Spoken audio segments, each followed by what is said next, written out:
Siostro baradau'n Hoedgabaig Lawrence Bariog, holo gyfeillion syrwrtwy Lawrence ydwy, ac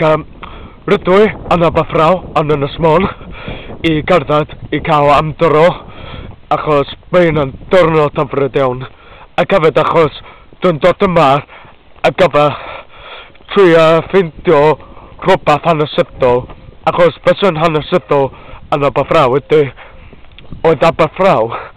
ydy bryddynas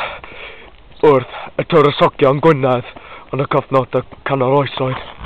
Ia, felly, dwi'n just dod yma wrth trio ffeindio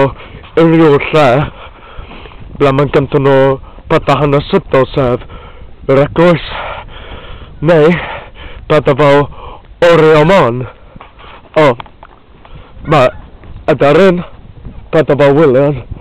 yn cael gwthio dwrs y gilydd, ond dwi'n just trio ffindio rhywle hanesyddol os oes gynta nhw pethau I ddangos fel samples neu indication ac yn y blaen, ac mae'n am y tro gyntaf fi wrth fynd I abathraw ar ben fy hunan, ac ia,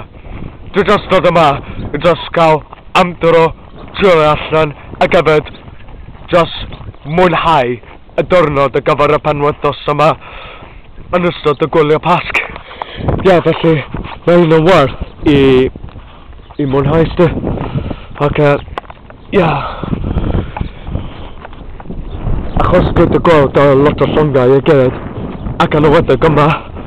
mae'n werth wrth trio ffeindio rhywbeth hanesyddol ac yn ywedig hen eglwys Gymraeg. Wel baradau'n